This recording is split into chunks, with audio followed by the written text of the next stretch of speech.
All right, so this is going to be the first episode, and we're just going to go through kind of what is auction market theory. We're not going to go through how to use it or anything like that. We're literally just going to go over the bare bones. What is auction market theory? How do buyers and sellers interact? And yeah, all right, let's get started. So let me move the chart up here.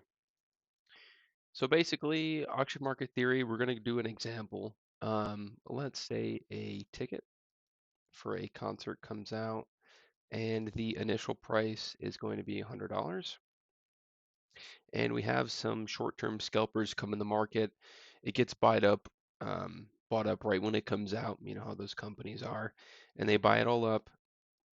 And let's say they put it at 200, and the sellers are saying, "Hey, I'm not selling too many at 200." A lot of the other websites they have them listed at 180 to 170. So then we kind of see the price come down here, and then it gets put into a trading range, let's say, as like a trading example, between 180 and 170, and buyers and sellers agree, and this is where kind of the rest of the tickets sell out before the concert. So let's go through this. At $100, the market was perceived as cheap, and it got bought up, and let's say here the market, what they call it, would be imbalanced, right? It's moving really sharply in one direction. Then we came up to $200 and we found some demand in the market. Hey, I don't want to spend 200. I think it's too much for a concert ticket. There was enough demand. The scalpers lowered their prices to 180, 170, and then buyers and sellers found an equilibrium until the concert, and the concert's here, and then it's over. Now, it's all nice and dandy um, with a perfect example like this, but I want you to kind of think about in a market how this would work. So let's say we have CPI or something come out, and the market is trading in a range, and buyers and sellers agree. And then let's say we get a good CPI or something, and then the market does get imbalanced. This would be imbalanced here, basically just going up, very aggressive. And then we'll come up, and then we'll probably form another range up here, and this is where sellers stepped in. There was too much demand. When it first came out, it's like, oh, I really want to buy it. The new information come out, and then it's up all the way at this price. And you're like, up here, it's not really worth it. And we'll kind of put in a range where buyers and sellers will agree.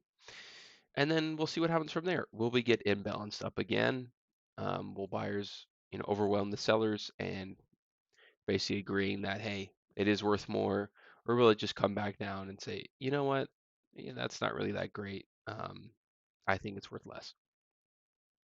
So that's kind of the main concept of auction market theory. Um, the tool that we use is going to be TPO, and that's time, price, and opportunity. It's just what they call the chart that I use all the time that looks like this. And then it kind of has this wave like this. And then I normally have these three lines in it. Um, I won't go over TPO in this video, but what I did want to go over, how we use these distributions.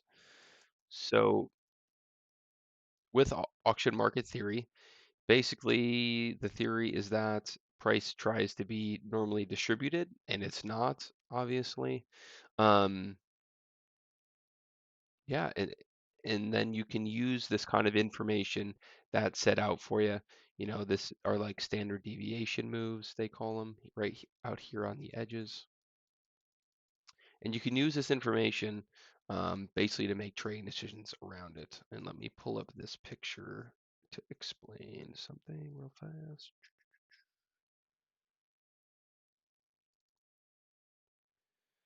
All right.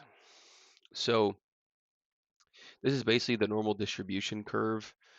And the only reason I am bringing this up is because this is what the tool that's based around auction market theory uses, and kind of the concept it's based around. So what it'll look like on a chart is you'll have a line like this, and then you'll have the TPO.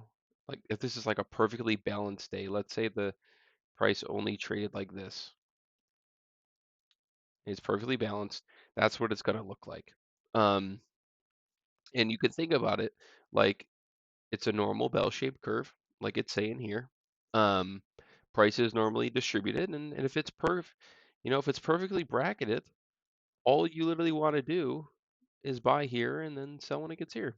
And we we all know the market isn't that easy, but just an example, when it gets in these extremes, of the deviation curve, you basically want to buy or sell because buyers are thinking, hey, this is a good place to buy near the bottom.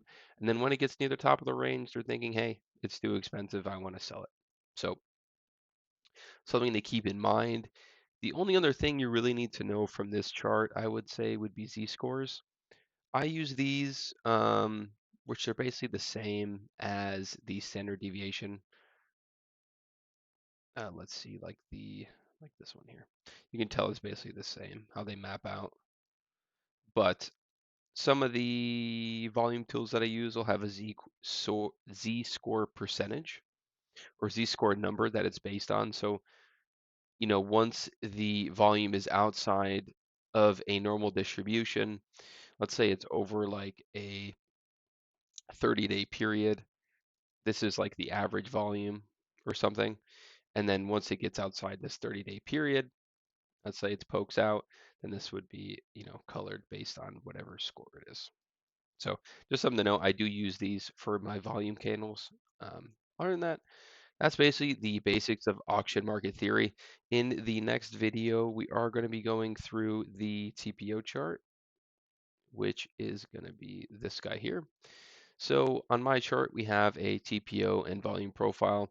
I go through both of those. Yeah, I think that's about it. All right.